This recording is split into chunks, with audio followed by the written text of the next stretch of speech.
And the modern contexts are very different. Slavery hasn't gone away. No, come on. Don't be too focused on timescales and periods. History isn't like that. Camilla Parker Bowles has had a very difficult few weeks, and if palace insiders are to be believed, the situation may be heading into even rougher territory. A new story is unfolding behind the walls of Buckingham Palace, and many believe it has been quietly building for decades. At the centre of it are two people few expected to be aligned on the same issue: Princess Anne and Prince William. And the focus of all the attention is the woman who stands beside King Charles at major royal events, the woman whose long and controversial journey eventually led her to become Queen Consort.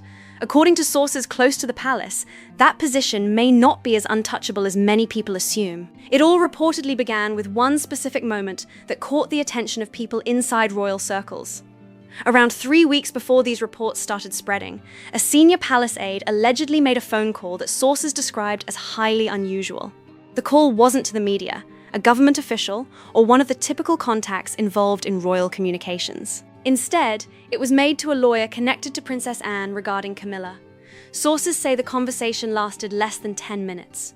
Short, direct, and extremely focused. According to those familiar with the matter, it sounded like the kind of discussion that happens when a decision has already been considered and someone simply wants to confirm the next step is possible. Insiders claim that call may have been the first sign of something much bigger developing behind the scenes. Princess Anne has been part of the royal family her entire life and has witnessed every major chapter firsthand. She saw the public controversies, the separation, the panorama interview, the divorce, and the tragic loss of Diana. Through it all, she reportedly handled her views privately and professionally, just as she has done with nearly every challenge she has faced. That naturally raises one big question. Why now? Why in 2026? Why, after so many years, are reports suggesting Anne is becoming more active on this issue? Sources say the answer comes down to two major factors, and both are important to understanding the situation. The first is that Prince William's role within the monarchy has changed dramatically over the last 18 months. He is no longer simply waiting for his future responsibilities. He is now involved in major decisions that carry real influence, real authority, and real consequences for the institution. The Duchy of Cornwall is where many royal watchers believe this shift can be seen most clearly. The estate controls roughly £1.2 billion in land, property, and investments, all managed under Prince William's authority. Unlike many other royal matters, decisions involving the duchy can be made without direct approval from King Charles or other senior figures. That gives William a level of influence that has become impossible to ignore. One of the strongest public signs of how William intended to use that authority came when Annabel Elliot was no longer listed on the duchy payroll. Annabel, Camilla's younger sister and a well-known interior designer, had worked on duchy-related projects during Charles's leadership for nearly 2 decades. Depending on the project, reports indicated she earned between £19,000 and £82,000 annually. But after William assumed control of the duchy following Queen Elizabeth II's passing, her name reportedly disappeared from the financial records. There was no public disagreement, no dramatic announcement, and no official explanation. She was simply no longer there. What caught even more attention was who came in afterward.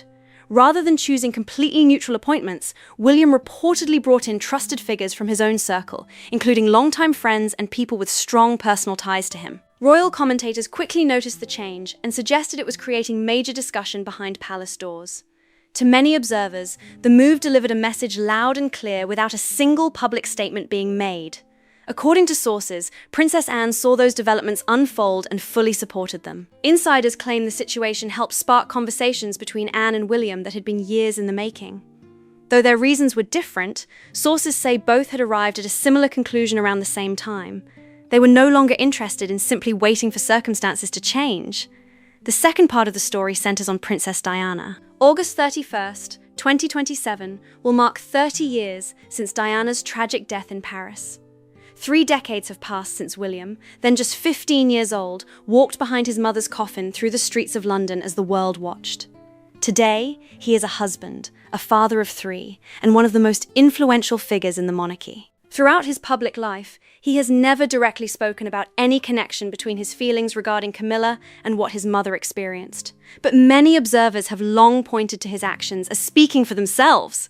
Sources claim Anne reached a turning point in recent months. According to those reports, she had grown tired of allowing institutional loyalty to outweigh deeply held personal convictions, and that realization may have changed everything. Sources claim Princess Anne had reached a point where she was no longer willing to quietly watch Camilla continue occupying spaces that, in her view, are closely connected to Diana's legacy. According to these reports, Anne believed those places, both symbolic and official, carried a history that could never be separated from the pain and controversy surrounding that era. Having witnessed much of it firsthand, sources say Anne carried her own lasting memories of those years and eventually decided it was time to take a more active interest in the story that shaped so much of the royal family's modern history.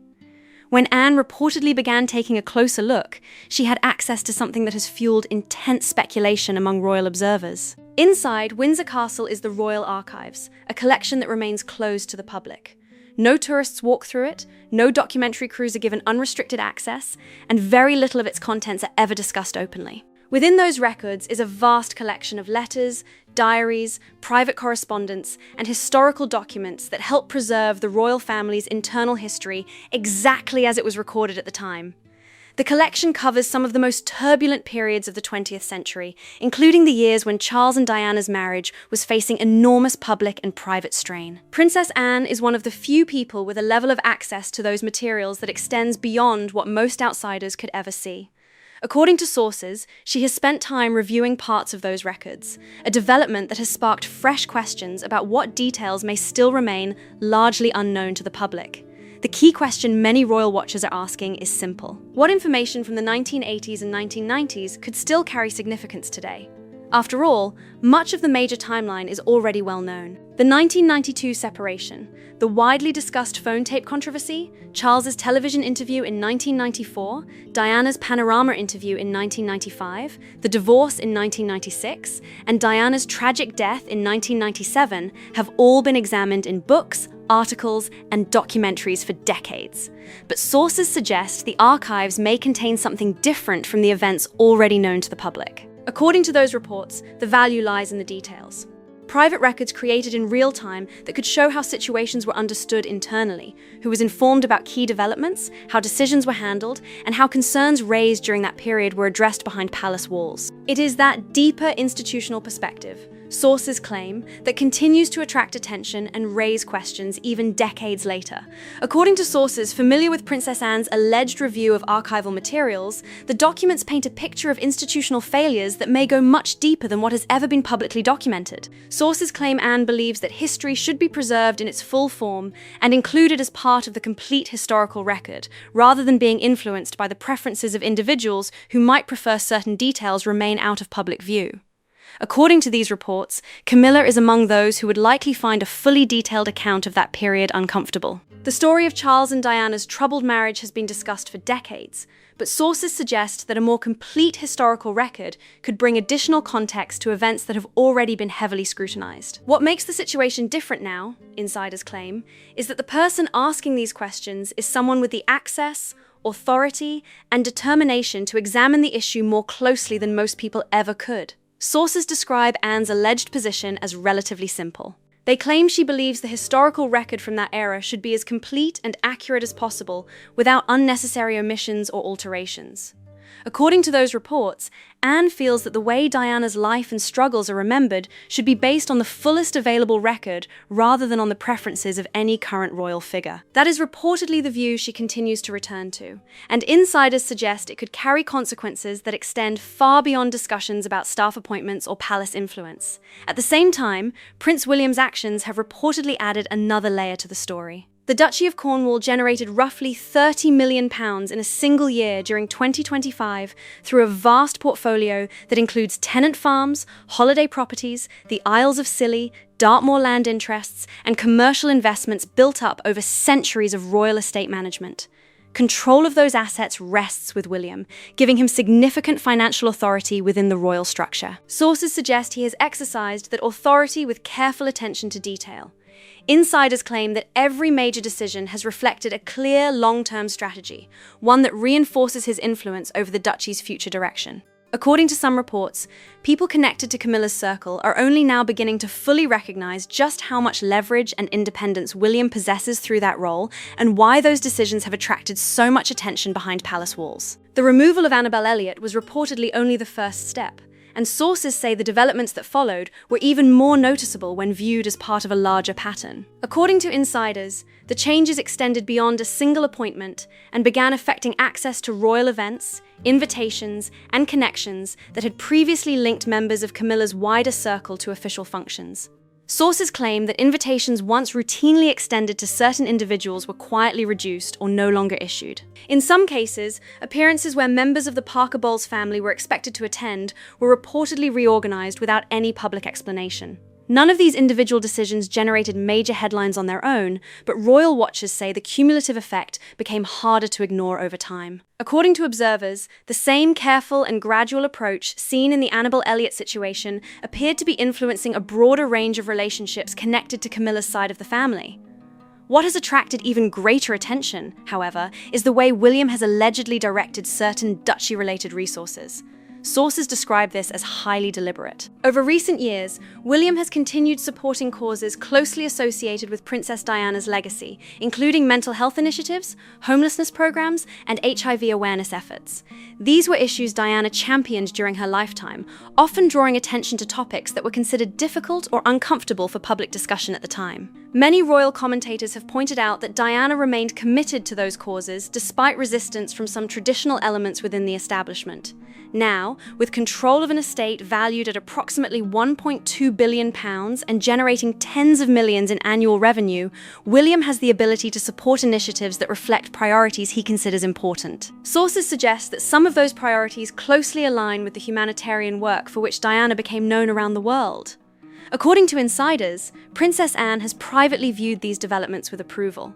Sources claim that what Anne is allegedly doing through her interest in historical records and what William is doing through the duchy are connected by a common theme. One concerns how the past is remembered, while the other concerns how future resources are directed. Together, some insiders describe them as parallel efforts being carried out by two senior royals who have deeply personal connections to the events that shaped the monarchy's modern history. That, sources say, places Camilla in an increasingly uncomfortable position. The issue is not limited to finances or historical debates. According to royal observers, it also touches ceremonial symbolism, and this is where the story becomes especially subtle. When Camilla entered Westminster Abbey on May 6, 2023, for the coronation, she wore the Girls of Great Britain and Ireland tiara, one of Queen Elizabeth II's most recognizable pieces and a favorite throughout her reign. The tiara carried enormous historical significance, having appeared in official portraits and becoming closely associated with the image of the monarchy itself. At the time, many viewed the choice as a powerful symbol of continuity, but some royal commentators argued it also highlighted ongoing debates about legacy, history, and who ultimately shapes the royal story moving forward. For many supporters, Camilla's coronation appearance was seen as a defining moment. The choice of tiara was viewed by some as a powerful signal that her position within the monarchy had been fully established and accepted. After years of public debate and scrutiny, it represented a milestone in a journey that had taken decades to reach.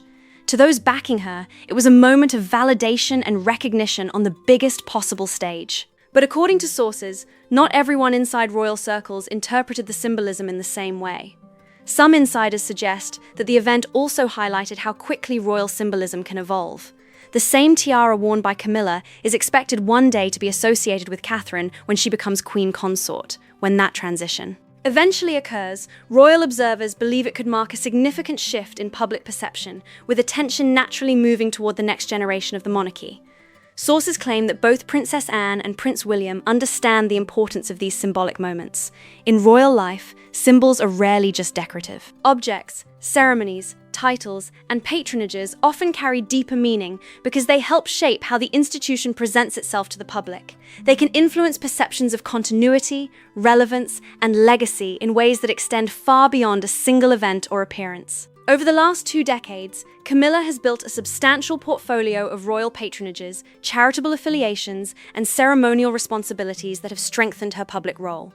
According to sources, however, some of that momentum may have slowed as the monarchy increasingly focuses on its future direction. Insiders suggest that changes taking place behind the scenes are gradually shifting attention toward figures who are expected to lead the institution in the years ahead. Following Queen Elizabeth II's passing, hundreds of patronages required redistribution among working members of the royal family. That process has continued since 2022, and sources claim Princess Anne has played a role in discussions surrounding certain assignments.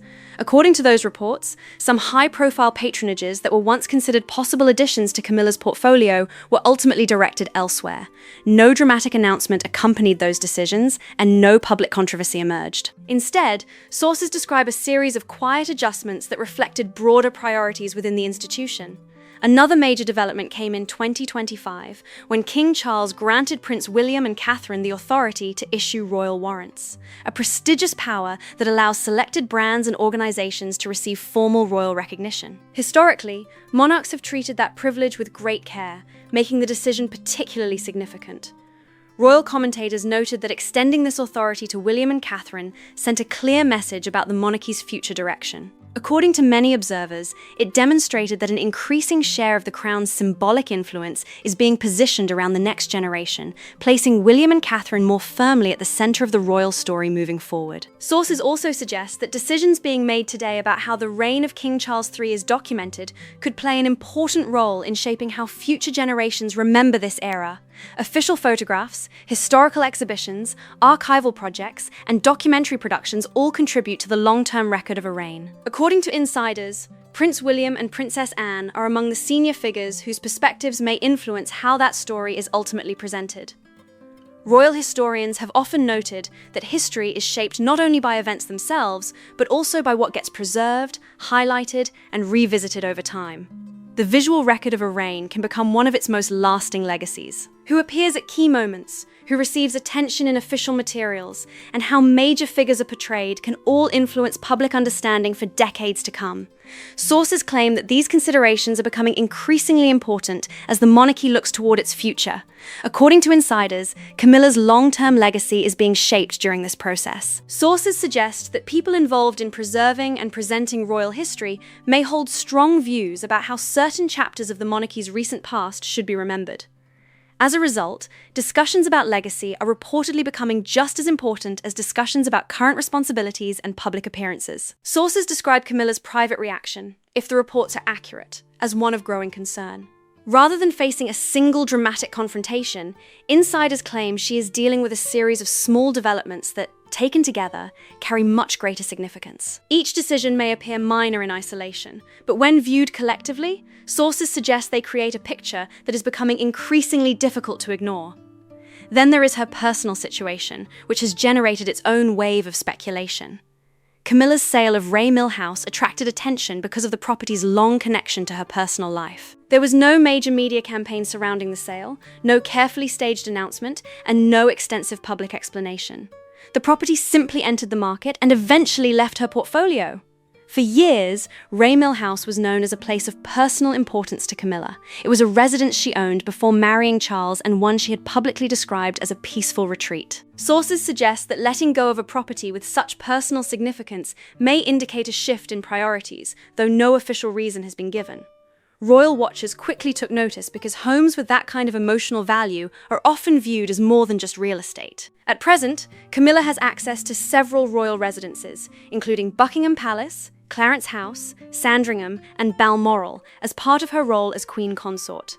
However, royal succession has always brought changes to living arrangements and property access. When William eventually becomes king, Sandringham and Balmoral will pass to him, while Buckingham Palace will become the primary official residence of William and Catherine. For that reason, some observers believe discussions about the future are already taking place behind the scenes, even if they remain largely out of public view. The properties Camilla currently uses as part of her role are available to her through her position within the monarchy. However, royal observers have long noted that future succession changes could alter those arrangements significantly. Sources suggest that, in the event of a transition to a new reign, Clarence House and Highgrove would likely remain among the most important properties associated with her future living arrangements. Estimated values often place Clarence House at around £72 million and Highgrove at roughly £39 million, substantial assets by any standard. Even so, insiders point out that property ownership and royal status are two very different things. According to sources, the larger issue is not financial security but influence. The role of Queen Consort carries ceremonial authority, public visibility, and institutional support that cannot easily be replaced by private residences alone. Sources claim Camilla is fully aware of the distinction and understands how dramatically circumstances can change when one reign ends and another begins.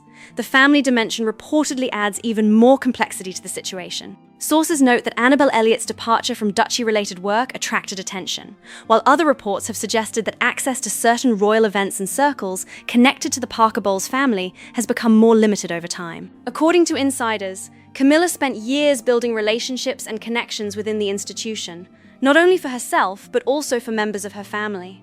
Some observers believe Prince William has gradually reshaped those connections as part of a broader effort to establish his own priorities and leadership style. Another issue frequently discussed by royal commentators involves Sarah Ferguson. Ferguson's name appeared in publicly released documents connected to the Jeffrey Epstein investigation, though there has been no finding of criminal wrongdoing against her. Nevertheless, the topic remains sensitive because of the wider controversies that have affected the royal family in recent years. Sources suggest William has taken a cautious approach toward any associations that could generate unwanted scrutiny for the institution. According to insiders, this has created tension regarding Camilla's longtime friendship with Ferguson. Sources claim Camilla views the relationship as a personal matter rooted in decades of history, while William is said to prioritize protecting the monarchy from potential reputational risks. If those reports are accurate, the disagreement remains unresolved and continues to be a point of discussion behind palace walls. At the center of all these reported developments stands King Charles himself, and many sources describe his position as especially difficult. Unlike others involved in these stories, Charles is connected personally to every side of the situation. He is husband, brother, father, and monarch all at once, making any disagreement far more complicated than a simple institutional dispute. Sources claim that in February of this year, Charles had a private conversation with Princess Anne that was described as one of the most emotionally challenging exchanges between the siblings in many years. According to those reports, the discussion was not marked by anger or raised voices. Instead, it was said to be calm, reflective, and deeply personal. Insiders suggest the conversation reflected a difficult reality. Charles reportedly understood Anne's concerns and motivations, even if he was uncomfortable with where those concerns might ultimately lead. That, sources say, is what makes the situation so complicated. Not open conflict, but the possibility that people who care deeply about one another may see the same history through very different lenses. According to sources, the conversation between King Charles and Princess Anne lasted roughly 40 minutes and ended without any clear resolution. Royal insiders suggest that outcome alone says a great deal about the current dynamics within the family. Neither side reportedly changed position, and the discussion is said to have concluded with the underlying issues still very much unresolved. Charles is now 76 years old and has continued carrying out public duties while undergoing cancer treatment following his diagnosis in February 2024. The specific nature of his illness has not been publicly disclosed, but the king has remained visible and active throughout much of the period that followed. Many observers have praised his dedication and determination. However, sources point out that maintaining a demanding public schedule is very different from managing complicated personal and institutional conflicts behind closed doors. According to insiders, the strain of balancing family relationships, royal responsibilities, and health challenges has become increasingly difficult over the past 18 months. Sources suggest that navigating disagreements involving both Prince William and Princess Anne would require a level of sustained engagement that may be difficult under the current circumstances. If the reports are accurate, Charles finds himself caught between competing loyalties that cannot easily be reconciled. Protecting Camilla's position, sources claim, would require confronting decisions and directions that William has already put into motion. Insiders suggest Charles understands that attempting to reverse certain changes could create even greater tensions. The same reportedly applies to Anne. According to sources, if she has indeed become more active in examining historical questions from the Diana era, Charles would face significant challenges in persuading her to abandon those efforts. Royal observers note that Anne has built a reputation over decades for independence, discipline, and rarely backing away from positions she strongly believes in. Sources further suggest that Charles recognizes the political risks involved. Publicly opposing both his heir and his sister at the same time could create complications for the monarchy, particularly given the continuing public interest surrounding Diana's legacy. According to insiders, that reality is not lost on the king. What some sources describe as the most difficult aspect of the situation is Charles's personal understanding of why these feelings exist in the first place. The events surrounding his marriage to Diana have been discussed and debated for decades, becoming one of the most examined chapters in modern royal history. Because Charles lived through those events himself, insiders claim he understands the emotional weight they continue to carry for members of his family today. According to sources, this creates a deeply complicated position. Charles is said to recognize that William's perspective is shaped by experiences from his childhood and by the lasting impact of losing his mother at a young age. Likewise, sources suggest he understands why Anne may continue to hold strong views about that period and the people involved.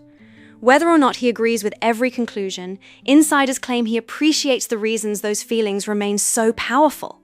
One comment allegedly made by Charles to a senior aide during this period has drawn particular attention from sources. Rather than expressing anger toward William or frustration with Anne, the king reportedly reacted with understanding.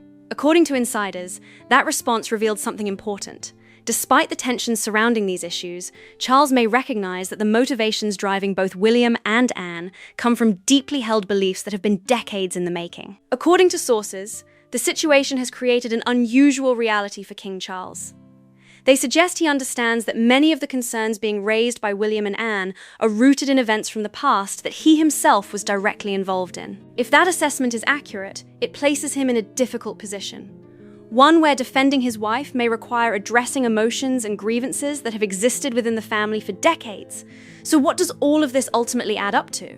There are two very different ways some observers interpret the story. One version frames it as an effort to settle old scores, with William and Anne allegedly working to weaken the influence and legacy Camilla has built over the years. But there is another interpretation that many sources believe is closer to reality. According to those insiders, the focus is not on revenge at all, but on shaping the future direction of the monarchy in a way that reflects deeply held convictions about its values and priorities. Sources argue that if revenge were truly the goal, the process would likely look very different. It would involve dramatic confrontations, public embarrassment, or highly visible attempts to diminish Camilla's role.